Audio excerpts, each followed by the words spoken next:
Saudações, Dux e duquesas tricolores. Aqui quem fala é Duque Tricolor. Para mais essa análise do que eu não falei no jogo entre Fluminense e Cuiabá.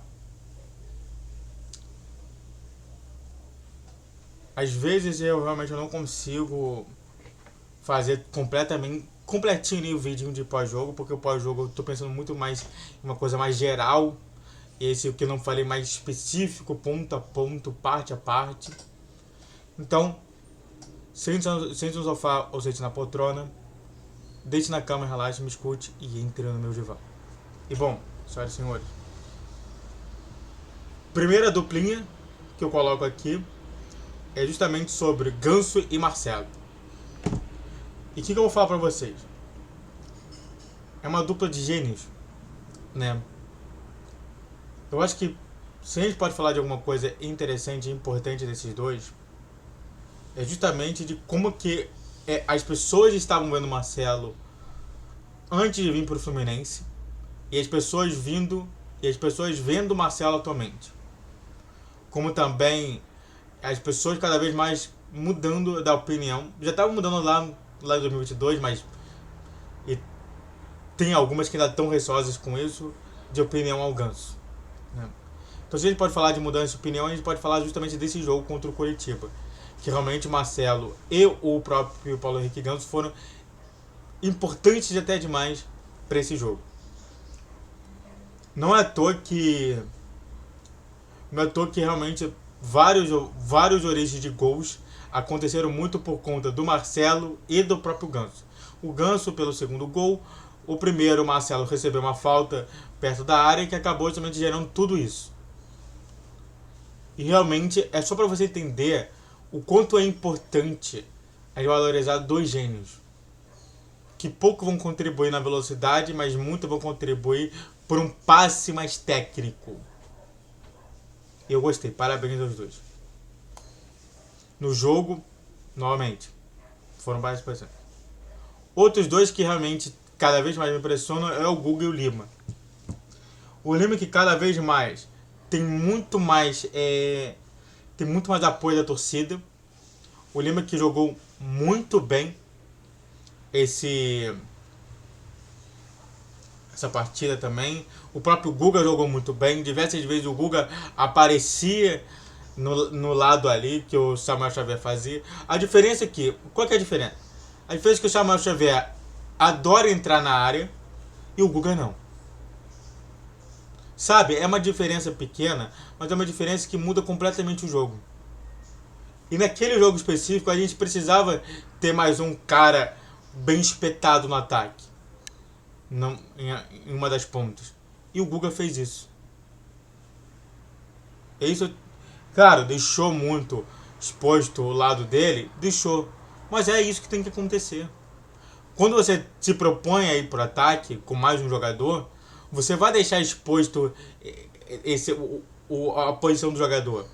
Se você está colocando mais um cara no meio para atacar, você está deixando o meio exposto.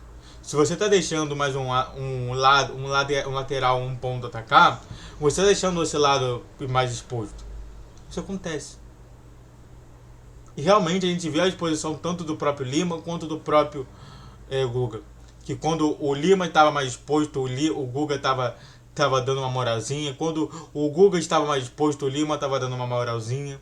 Ou seja, se a gente não chegou a ter problemas, é porque realmente os dois entenderam muito bem nessa dinâmica de exposição contra os times adversários.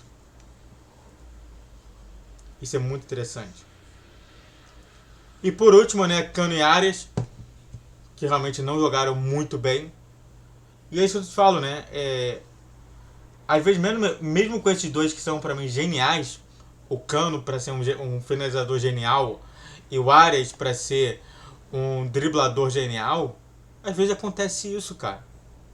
Às vezes acontece que não rola aquilo.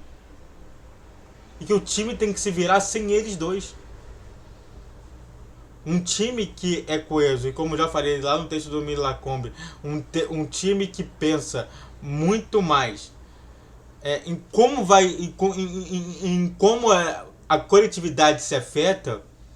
A gente não pode ficar esperando o individual do Cano de finalizador, o individual do Arias como driblador para realmente a gente poder fazer alguma coisa. E o time do Fluminense fez isso muito bem. Isso eu gostei. Então é muito importante entender como que está funcionando isso. Olha só que cada engrenagem eu falei. Eu falei da engrenagem dos gênios do Gugu Marcelo, a engrenagem do Gugu Lima, que entenderam sobre a exposição, a engrenagem dos gênios de drible, de gênios não, deuses do drible e da finalização. Isso tudo aconteceu justamente nessa coletividade.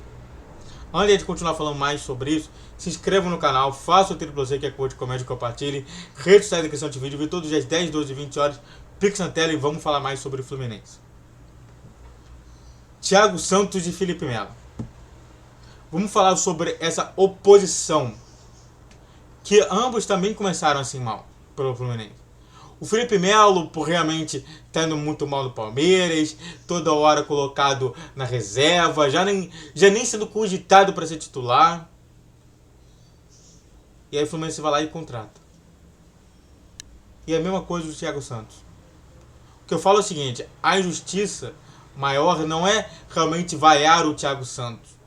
Ou tipo, mas o Felipe Melo também faz besteira. Sim, faz. Todos os jogadores do mundo fazem besteiras. Eu vi o que o Haaland fez.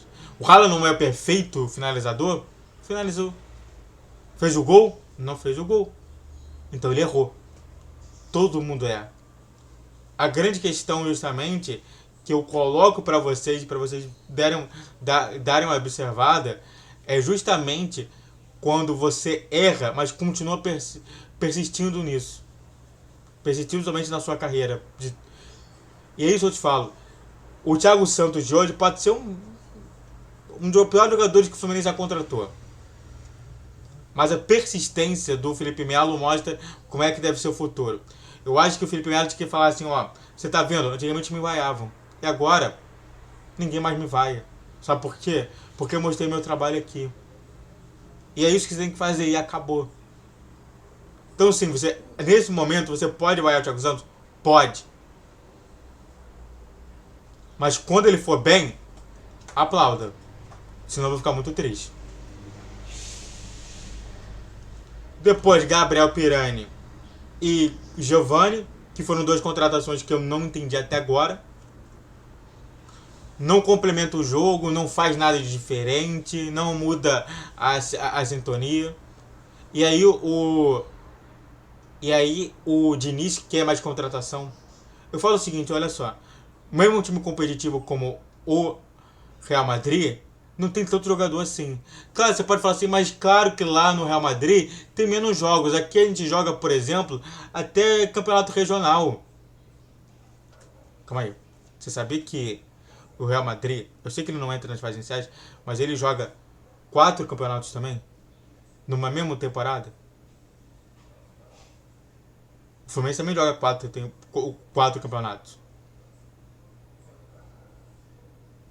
O Real Madrid joga Campeonato Espanhol, Copa do Rei, Copa da Espanha e UEFA Champions League. 4. O Fluminense joga Campeonato Brasileiro, Libertadores, Copa do Brasil e Brasileiro. Você sabia disso, não sabia? O que eu falo é o seguinte, gente, não é contratar mais, como ele fala, é contratar com qualidade. E aí pergunta, a qualidade em Pirani e Giovani, eu até agora não vi. O que eu tô te falando é o seguinte, o discurso tá aí. Eu tô até falando também do próprio Felipe Melo, Thiago Santos. O que eu tô te falando é o seguinte, a qualidade, o Fluminense está ganhando em qualidade com esses jogadores contratados ou não? Então desculpe, gente, o argumento não cabe aí justamente nesses dois. Não tô vendo nada de diferente, não tô vendo nada que diz assim, nossa, que glorioso, ótima contratação. Não.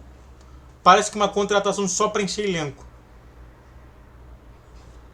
Beleza, o Pirani fez aquele gol que deu o título pro Fluminense, que o Fluminense ficou em primeiro lugar e pôde justamente por uma questão de empate que não usou no semifinal, Poderia tá classificado para a final em caso de empate contra o Fortaleza, mas e aí? Só isso? Só por conta de um jogo você vai considerar ele o melhor do mundo?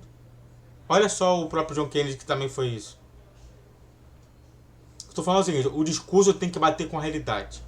E é isso que eu trabalho sempre aqui dentro da minha área. E por último, mas não também menos importante, a base do Flu e Jorge Sampaoli. Eu vou falar logo do Jorge Sampaoli, né? Eu sei que eu vou falar depois, vou falar agora, que é o seguinte. Se Jorge Sampaoli vê o jogo do Cuiabá,